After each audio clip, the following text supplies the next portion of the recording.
Sarah Martinez stared at her reflection in the hotel bathroom mirror, trying to steady her trembling hands as she applied lipstick. The crimson shade seemed fitting for what she was about to do. After catching her fiancé Michael cheating with her best friend just hours before their wedding rehearsal, Sarah had made a reckless decision.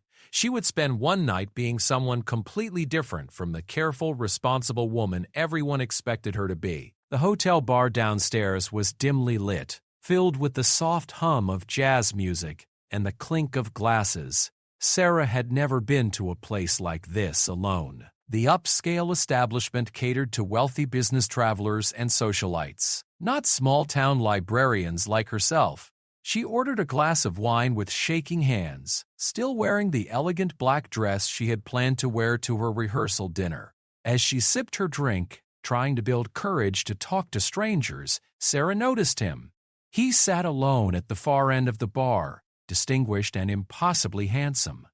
His dark hair was perfectly styled, and he wore an expensive suit that looked custom-made, but it was his eyes that captured her attention, deep, almost black, with an intensity that seemed to see right through her. Their eyes met across the room, and Sarah felt something she had never experienced before. It was as if electricity shot through her entire body. The man smiled slightly, a mysterious expression that made her heart race. Without thinking, she found herself walking toward him. "You look like someone who has had a difficult evening," he said as she approached. His voice was smooth, with a slight accent she couldn't place. European, perhaps. Rich and cultured. "You could say that," Sarah replied, surprised by her own boldness. "I'm Sarah. Alexander," he said, standing to pull out the chair beside him. "Alexander Constantine." The name rolled off his tongue like poetry. "Would you like to tell me what brought such sadness to such beautiful eyes?" Something about Alexander made Sarah want to share everything. Maybe it was the way he listened without judgment, or how his presence seemed to calm the chaos in her mind. She found herself telling him about Michael's betrayal, about how she had discovered him in bed with Jessica, about the wedding that would never happen. "Some men are fools," Alexander said simply, his fingers gently brushing her hand. "They cannot recognize a treasure when they possess it." The touch sent shivers through Sarah's body. She had never felt such immediate attraction to anyone, not even Michael after 3 years together. Alexander seemed to understand her pain in a way no one else could. He spoke about loss and betrayal as if he had experienced centuries of it himself. As the evening progressed, they moved from the bar to a quiet corner table. Alexander ordered the finest wine, though Sarah noticed he barely touched his glass. He seemed more interested in watching her, studying her face, as if memorizing every detail. His attention was intoxicating. "You're not like other men I've met," Sarah said, feeling bold from the wine and his magnetic presence. "No," Alexander agreed, his dark eyes growing serious. "I am not like other men at all." There was something mysterious about the way he said it, but Sarah didn't care. For the first time in months, she felt alive. Alexander made her feel beautiful, desirable, interesting. When he spoke about art and literature, she discovered they shared similar tastes. When he mentioned traveling to places she had only read about, she found herself longing to see the world through his eyes. "I should go," Sarah said as the clock approached midnight. "This isn't like me." "I don't usually what?" Alexander asked gently. "Usually spend evenings with mysterious strangers in hotel bars," she admitted. Alexander stood and offered his hand. "Then perhaps tonight you can be someone different. Someone who takes what she wants instead of always doing what others expect." The elevator ride to his suite was silent, filled with tension so thick Sarah could barely breathe. Alexander's room was magnificent, a penthouse suite with floor-to-ceiling windows overlooking the city. Fresh roses filled crystal vases, and candles cast dancing shadows on the walls. "Are you certain?" Alexander asked as they stood by the window, his hands gently framing her face. Sarah had never been more certain of anything in her life. "Yes, What followed was a night unlike anything Sarah had ever experienced. Alexander touched her as if she were precious, worshipped her as if she were a goddess. He seemed to know exactly what she needed, exactly how to make her feel cherished. His kisses were passionate yet tender, his caresses reverent yet desperate, as if he had been waiting for her his entire life. In quiet moments between passion, Alexander would study her face with those intense dark eyes, whispering her name like a prayer.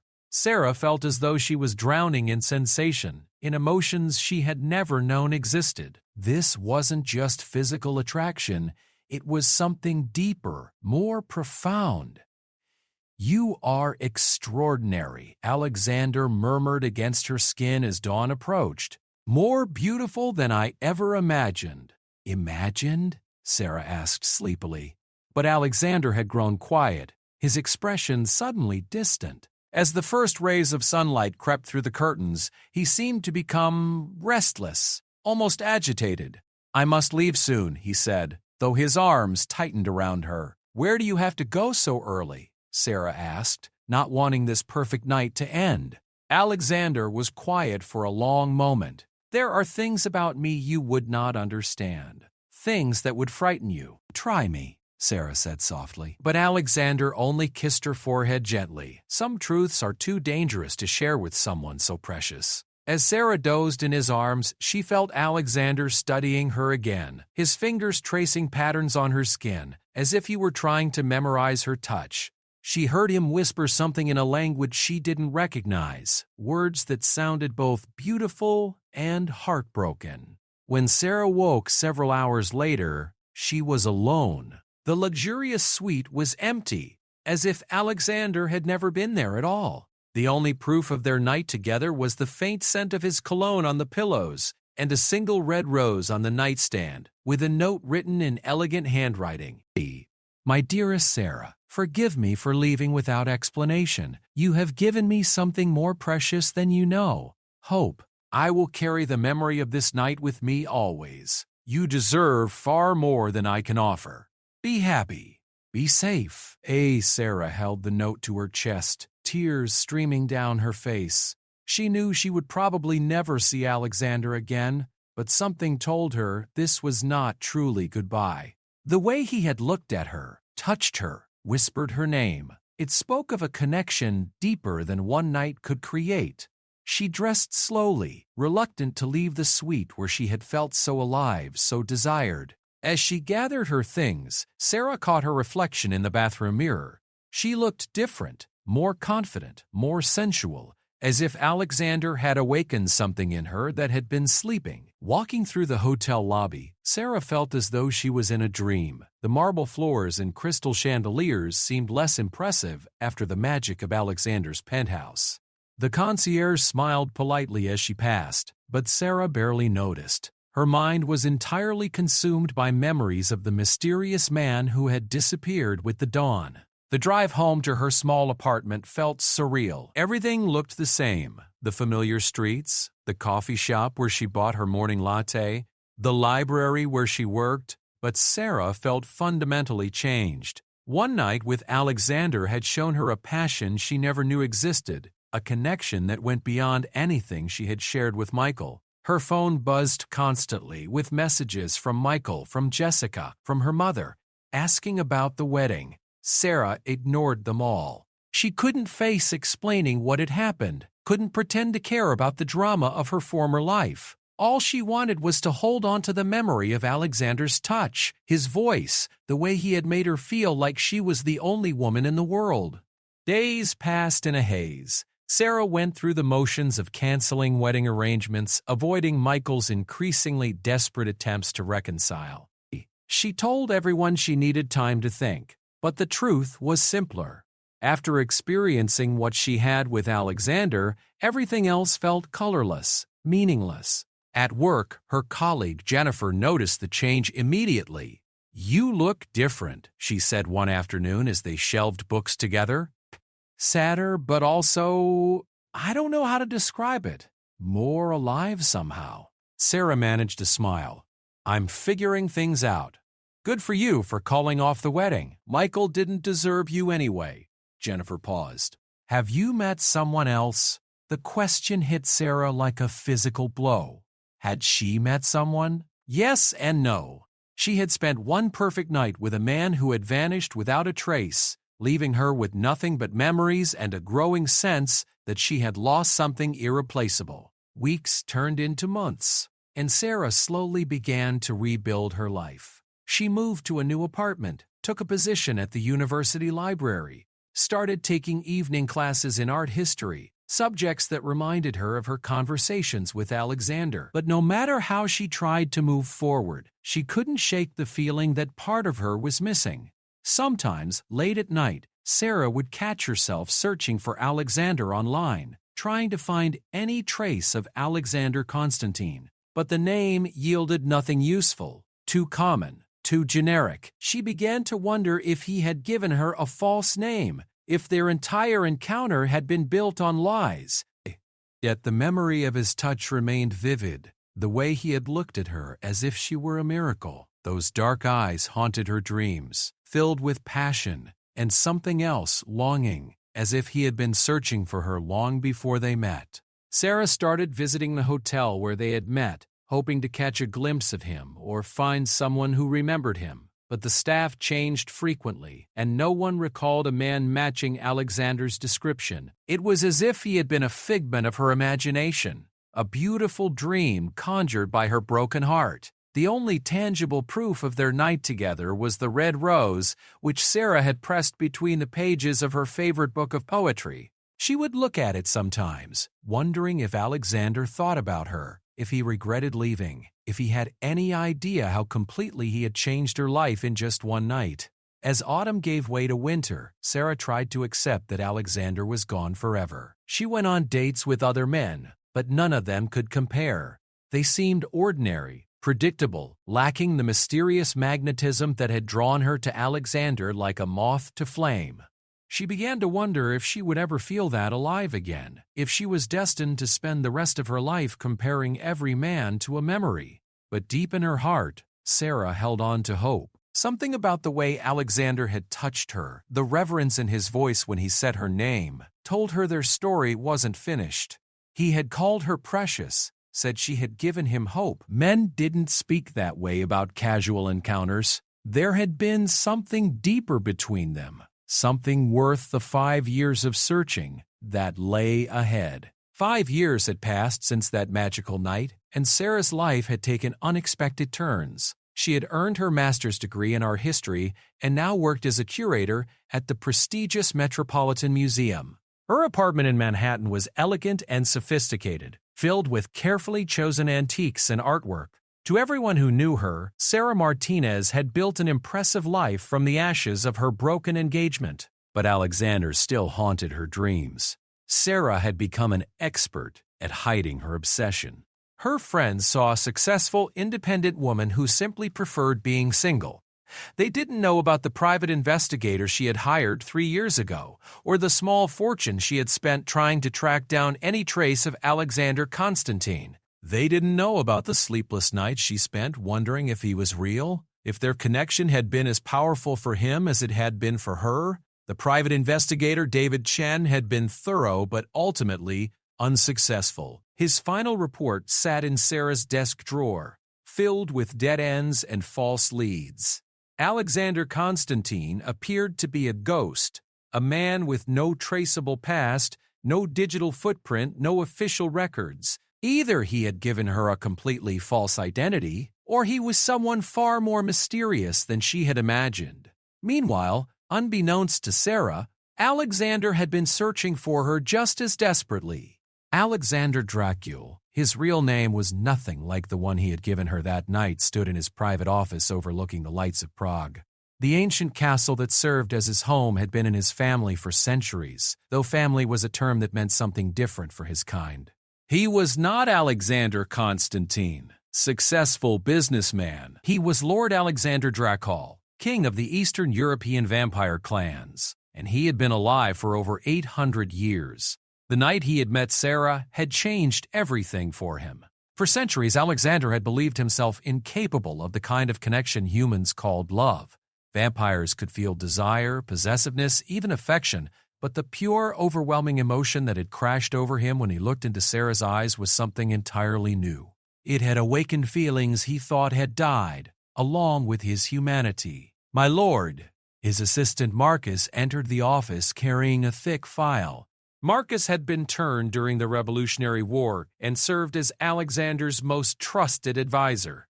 "The investigators have found another Sarah Martinez, but she doesn't match the description." Alexander didn't look up from the ancient book he was reading. "How many is that now? 47 Sarah Martinezes across North America? None of them are her." The frustration in Alexander's voice was barely controlled. "She told me her name was Sarah Martinez. She worked as a librarian. She lived in—" He paused, realizing how little concrete information he actually had. He knew the taste of her lips, the sound of her laughter, the way her eyes lit up when she talked about books, but he didn't know her last name, her city, her background. In his arrogance, Alexander had assumed finding her would be simple. He commanded resources that spanned continents, had connections in governments and corporations worldwide. But Sarah had proven to be as elusive as morning mist. "Perhaps," Marcus suggested carefully, "it's time to consider that she may not want to be found. It has been 5 years, my lord. If she had wanted to contact you—" Alexander's dark eyes flashed with anger, though it wasn't directed at Marcus. "You don't understand. What happened between us, it wasn't ordinary. With trust, Teddy." She felt it too, Marcus. The connection, the bond. But even as he said it, Alexander wondered if he was deluding himself. Perhaps for Sarah, it had simply been a rebound affair after her broken engagement. Perhaps he had imagined the depth of emotion in her eyes, the way she had whispered his name as if it were sacred. The truth was more complicated. Alexander had left Sarah that morning because he had felt his carefully maintained control slipping. The scent of her blood, the rapid beat of her heart, the warmth of her human skin, it had awakened his vampire nature in ways that terrified him. Not because he wanted to hurt her, but because he wanted to claim her completely, to bind her to him for eternity. Vampires could form blood bonds with humans, connections that transcended ordinary love, but such bonds changed humans fundamentally, gave them extended life, but also made them dependent on their vampire mate. Alexander had spent centuries avoiding such entanglements, believing them to be a form of slavery. But with Sarah, he had felt the pull so strongly that he feared he might bond with her without her consent, lost in passion and possessiveness. So he had fled, telling himself it was to protect her. But every day since had been torture. "Double the search efforts," Alexander commanded. "Check art galleries, museums, universities." She was intelligent, cultured. She may have pursued education or a career in the arts. Marcus bowed. "Of course, my lord. Though I should mention there have been increasing reports of rogue vampires in the Americas.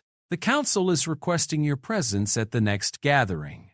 Alexander waved dismissively. "The council can wait. Finding Sarah is my priority. This decision would have serious consequences." As Vampire King, Alexander was responsible for maintaining order among the various clans. His absence from council meetings was already causing whispers of instability. Some ambitious vampire saw his obsession with a human as weakness, an opportunity to challenge his authority. Back in New York, Sarah was dealing with her own challenges. Her latest dating attempt, dinner with Robert, a charming art dealer, had ended in familiar disappointment. "You seem distracted tonight," Robert said as they walked through Central Park after dinner. He was handsome, successful, everything Sarah should want in a partner. "Are you seeing someone else?" Sarah stopped walking, feeling the weight of 5 years of failed relationships. "No, I'm not seeing anyone else. But I should be honest with you, Robert. I'm not over someone from my past." "An ex-boyfriend?" Robert asked gently. Sarah almost laughed at the inadequacy of the term. "Something like that. We only knew each other for one night." But she struggled to find words that wouldn't make her sound insane. He left an impression. Robert studied her face in the lamplight. 5 years is a long time to hold on to someone who's clearly moved on. How do you know he's moved on? Sarah asked more sharply than she intended. Because if he felt the same way you do, he would have found you by now. The words hit Sarah like a physical blow because they echoed her own deepest fears. Maybe Alexander had forgotten her completely. Maybe their night together had been unremarkable for him, just another conquest in a life full of beautiful women. Maybe she was clinging to a fantasy that had never been real. That night, Sarah sat in her apartment staring at the pressed rose she still kept in her poetry book. 5 years of her life spent chasing a ghost. 5 years of comparing every man to a memory. It was time to let go. She drafted an email to David Chen, her private investigator, asking him to close the case permanently. But as her finger hovered over the send button, Sarah hesitated. Something deep inside her insisted that Alexander was still out there, still thinking about her. Call it intuition, call it delusion, but the feeling was as strong as ever. Instead of sending the email, Sarah grabbed her laptop and did something she hadn't done in months. She searched for Alexander Constantine again. This time, she tried different approaches. Instead of searching for the name directly, she looked for high-end hotels that catered to international businessmen, exclusive clubs, luxury real estate transactions. Hours passed as Sarah fell down internet rabbit holes, following tenuous connections and half-remembered details. She researched European accents, trying to place the subtle inflection in Alexander's voice. She looked at auction records for antique jewelry, remembering the distinctive ring he had worn. She even researched rare wines, recalling the expensive vintage he had ordered that night. It was nearly 3 a.m. when Sarah stumbled across something interesting. A photograph in an art magazine from 2 years ago showed the opening of a private gallery in Prague. In the background, barely visible among the crowd, was a figure that made her heart stop. The image was blurry, the man's face partially obscured, but something about his posture, his build, the way he held himself was achingly familiar. Sarah zoomed in until the pixels distorted, but she couldn't be certain. It might be Alexander or it might be wishful thinking, but Prague felt right. The accent, the old-world sophistication, the way Alexander had spoken about European art and history with such intimate knowledge. Sarah stared at the photograph until her eyes burned, trying to will it into clarity. For the first time in years, she felt a spark of genuine hope. Prague was a real place, a tangible lead. If this was Alexander, or even if it wasn't, Sarah finally had somewhere specific to look. The next morning, Sarah called in sick to work and spent the day researching travel to Prague. She found herself looking at flight schedules, hotel reviews, tourist guides to the city's art scene. It was crazy, flying halfway around the world based on a blurry photograph and 5-year-old memories. But the alternative was giving up completely, and Sarah wasn't ready for that yet. Her phone rang, interrupting her travel research. It was her sister Emma calling from California. "Sarah, I'm so glad I caught you. I have the most amazing news. James proposed last night." Sarah forced enthusiasm into her voice. "Emma, that's wonderful. Congratulations. We're thinking about a destination wedding. Maybe Italy or Greece. You'll be my maid of honor, of course." Emma paused. "Are you okay? You sound strange." "I'm fine, just tired. Tell me about the proposal." As Emma launched into a detailed description of the romantic dinner, the surprise proposal, the perfect ring, Sarah felt a familiar ache in her chest. Her younger sister was getting the fairy tale romance that Sarah had once thought she wanted. But listening to Emma's happiness, Sarah realized she didn't feel jealous. She felt empty.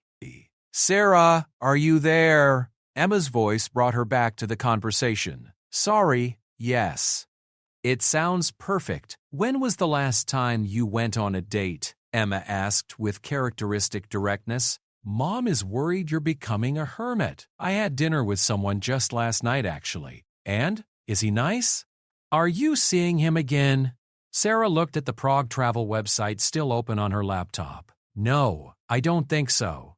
"Emma, can I ask you something? How did you know James was the one?" Emma was quiet for a moment. "It's hard to explain. From the very first time we met, I felt like I'd been waiting for him my entire life. Like all the other guys were just practice for the real thing. Why do you ask? Just curious. But Sarah's heart was racing.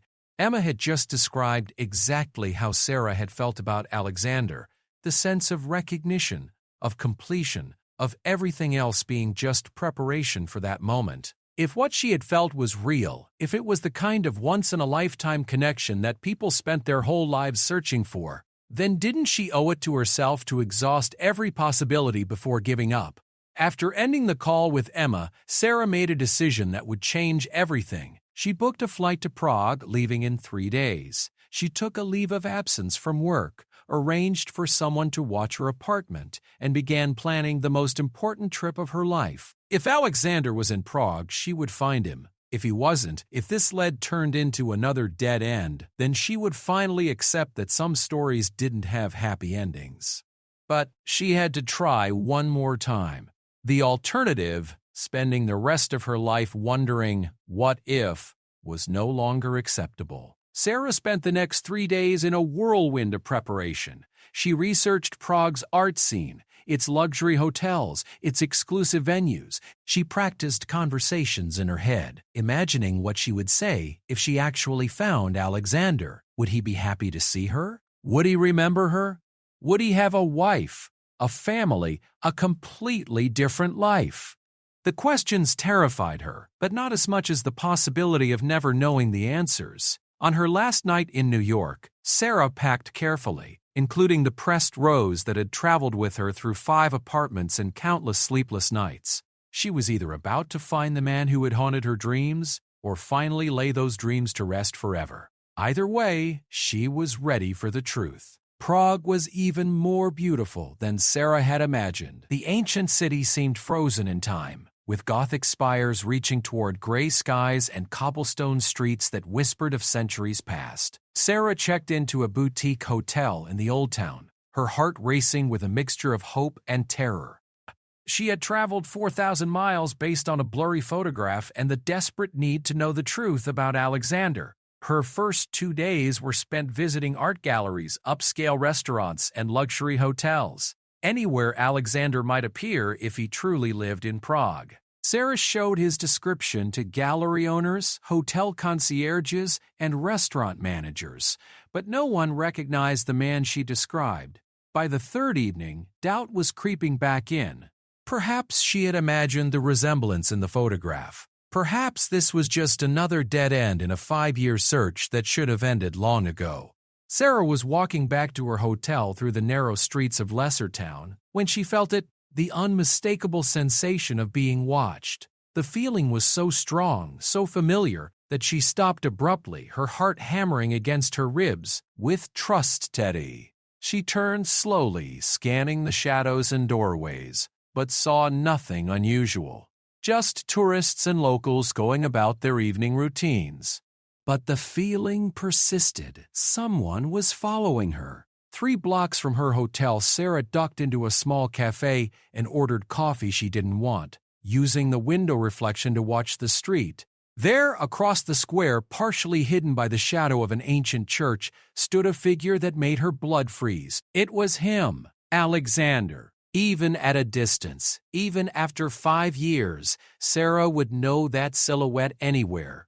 He stood perfectly still, his dark coat billowing slightly in the evening breeze, his attention focused entirely on her. For a moment, their eyes met through the cafe window, and Sarah felt that same electric shock she had experienced in the hotel bar so long ago. Then Alexander stepped back into the shadows and disappeared. Sarah's hands shook as she threw money on the table and rushed outside, but the square was empty. She ran to where she had seen him standing, but found only old stone and empty air. For a moment, she wondered if her desperate longing had conjured him from her imagination, but deep down, she knew what she had seen was real. Alexander was in Prague. He was alive, and he had been watching her. That night, Sarah barely slept. She kept the curtains open, watching the street below for any sign of movement. Part of her wanted to march through the city, calling his name, demanding answers. But another part of her was terrified. What if Alexander was avoiding her intentionally? What if seeing her again had been unwelcome? What if he was happily married with children and her presence was an unwanted complication from his past? The next morning, Sarah decided on a different approach. Instead of searching randomly through the city, she would make herself visible in places Alexander was likely to look for. If he was indeed watching her, if he wanted to make contact, she would make it easy for him. She spent the day visiting Prague's most famous cultural sites: the National Gallery, the Museum of Decorative Arts, the historic libraries. At each location, she lingered longer than necessary, always aware of her surroundings, hoping to catch another glimpse of the man who had vanished like smoke the night before. It was at the Rudolfinum Concert Hall that evening that Sarah finally got her answers. She had attended a chamber music performance, choosing a seat in the ornate Golden Hall, where she could see most of the audience. As the musicians played Vivaldi's Four Seasons, Sarah found herself scanning faces in the crowd, looking for familiar dark eyes and elegant posture. During intermission, as patrons moved through the lobby discussing the performance, Sarah felt a hand touch her elbow gently. She turned, and there he was. Alexander looked exactly as she remembered, ageless, impossibly handsome, with those penetrating dark eyes that seemed to see into her soul. He was impeccably dressed in an expensive suit, his dark hair styled perfectly, but there was something different about his expression. Where once there had been confident charm, now Sarah saw vulnerability, uncertainty, and something that looked almost like pain. "Hello, Sarah," he said quietly, his voice carrying that same subtle accent that had haunted her dreams. "Alexander." His name came out as barely a whisper. "You're real. You're here." "I am here," he confirmed, his eyes searching her face as if memorizing every detail. "Though I am not certain I should be." "Why?" Sarah asked, her voice stronger now. "Why did you leave? Why didn't you try to find me? I've been searching for you for 5 years." Alexander's expression grew pained. "And I have been searching for you, more desperately than you could possibly imagine." "Then why didn't you?" Sarah started to ask. But Alexander interrupted gently. "This is not the place for such a conversation. There are things I must tell you, truths that will change everything you think you know about me, about that night we shared."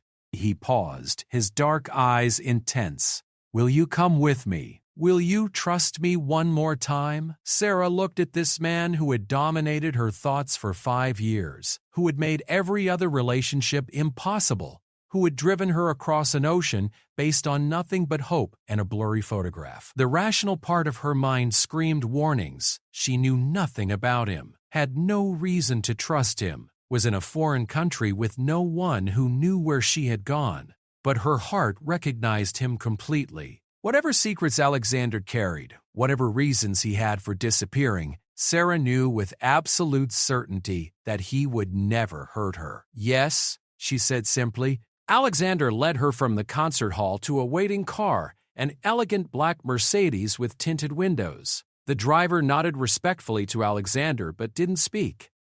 As they drove through Prague's winding streets, Sarah noticed they were heading away from the tourist areas into hills that overlooked the city. "Where are we going?" Sarah asked. "My home," Alexander replied, "the place where I can tell you everything without fear of being overheard." 20 minutes later, the car turned through massive iron gates and up a winding drive lined with ancient trees. When they emerged from the forest, Sarah gasped. Before them rose a medieval castle, its towers and battlements silhouetted against the night sky.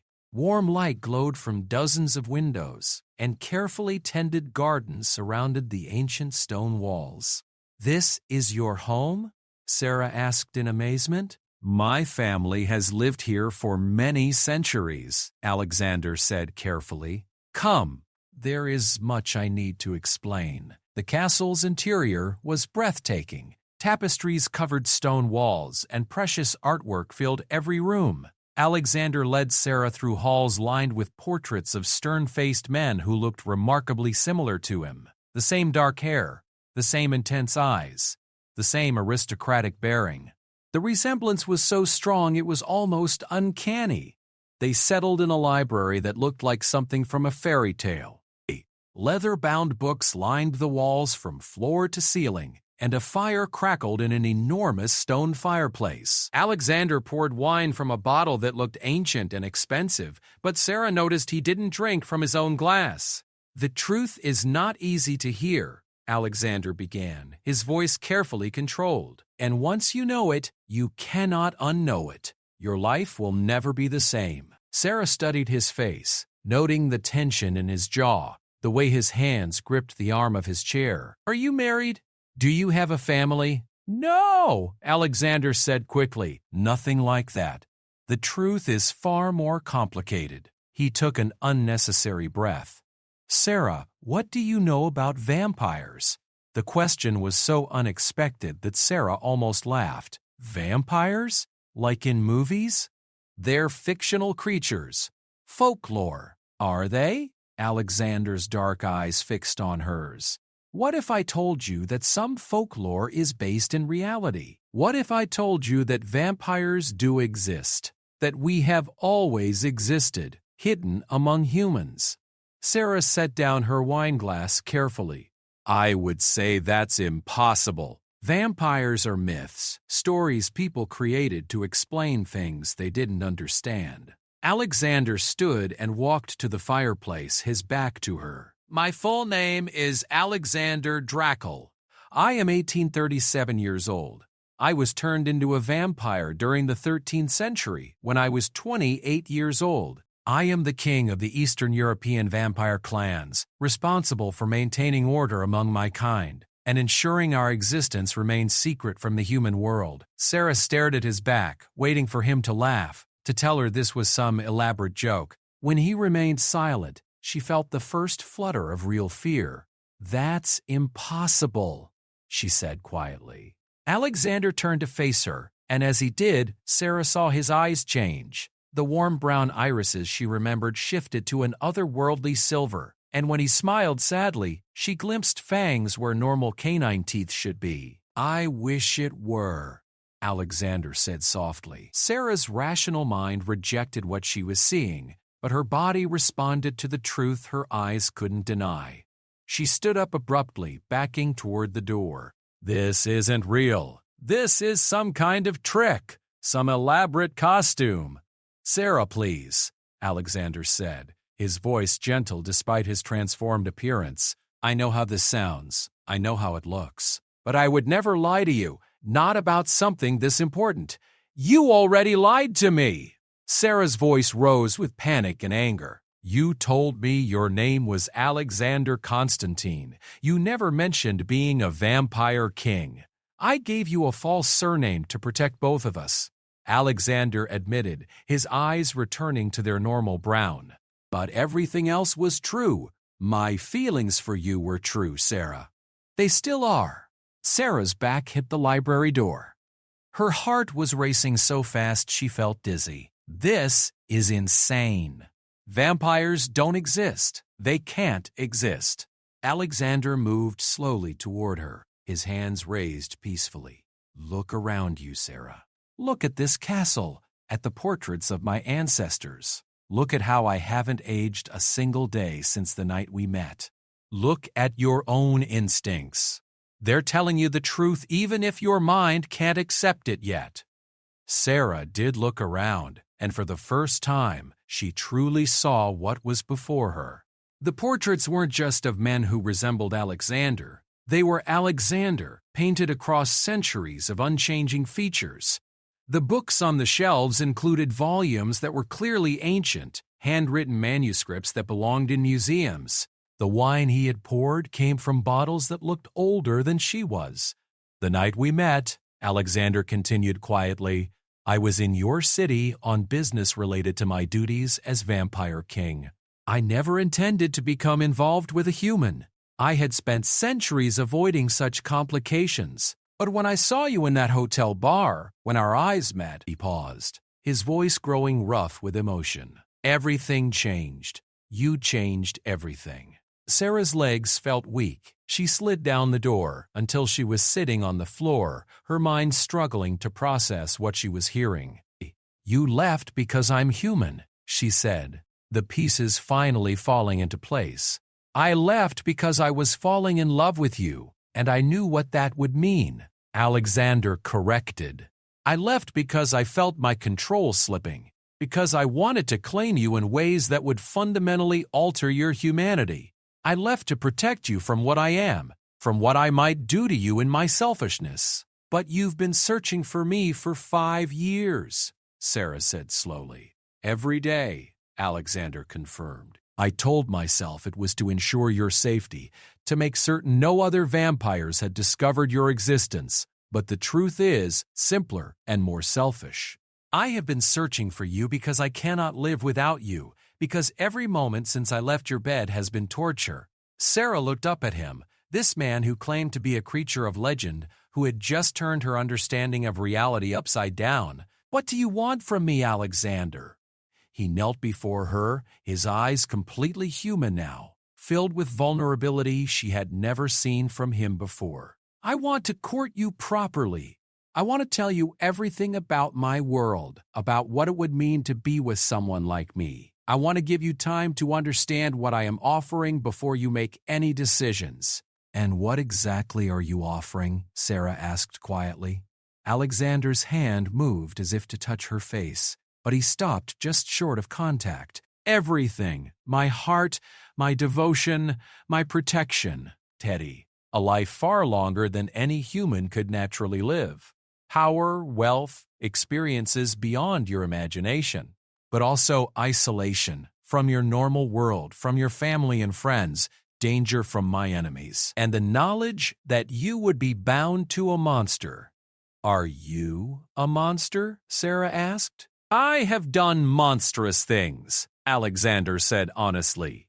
"I have killed to protect my kind, to maintain the balance between our world and yours. I am a predator by nature, sustained by blood, but I have never killed innocents, never taken life without cause, and I would never harm you." Sarah studied his face, this man who had dominated her thoughts and dreams for 5 years. Everything she thought she knew about him was built on lies. Yet somehow the essential truth of him, his intensity, his tenderness with her, his barely controlled passion, all made more sense now. "The night we were together," she said slowly, "I felt like you were holding back, like you were afraid of something." "I was afraid of losing control," Alexander admitted. "I was afraid of marking you, of creating a blood bond that would change you forever without your consent. The way you made me feel, it was beyond anything I had experienced in 8 centuries of existence." Sarah thought about that night, about the reverent way Alexander had touched her, the desperate intensity in his voice when he whispered her name. Now she understood the restraint she had sensed in him, the feeling that he was carefully controlling himself even in moments of greatest passion. "A blood bond," she repeated. "What does that mean?" Alexander's expression grew careful. "It is a connection between vampire and human that transcends ordinary relationships. The human gains extended life, enhanced strength, and healing, a psychic connection to their vampire partner, but they also become dependent on that vampire for survival. It is permanent." "Like marriage? Far more binding than any human marriage," Alexander said seriously. "It cannot be undone, Sarah. Once created, the bond lasts until one partner dies, and vampires are very difficult to kill." Sarah absorbed this information, trying to understand the full implications. "So if I chose to be with you, I would become something not quite human but not quite vampire. You would remain yourself in every way that matters. But yes, you would be changed. You would live for centuries instead of decades. You would be stronger, faster, more resilient, but you would also be tied to me in ways that might feel overwhelming to someone accustomed to human independence." Sarah was quiet for a long time, staring into the fire as she processed everything Alexander had told her. 5 years of searching had led to this moment, This choice between the ordinary life she had built and something beyond her wildest imagination. "I need time," she said finally. Alexander nodded, relief evident in his expression. "Of course. Stay here in the castle for as long as you need. Learn about my world, about what it would mean to join it. Ask me anything you wish to know. And if you decide this life is not for you, I will ensure your safe return to New York with enough money to live comfortably for the rest of your natural life. And if I stay away, you'll leave me alone? You'll stop searching?" Pain flashed across Alexander's features. "If that is your choice, then yes. I will disappear from your life completely, though it will destroy me to do so." Sarah stood slowly, her legs still unsteady. "Show me to my room, I need to think." Alexander rose gracefully and led her through the castle's corridors to a suite that was both luxurious and comfortable. The bedroom featured a canopy bed with silk curtains, and the windows looked out over Prague's twinkling lights far below. "Sarah," Alexander said as she paused in the doorway, "I want you to know that regardless of what you decide, these 5 years of searching for you have been the most important of my very long life. You gave me something I thought lost forever: hope.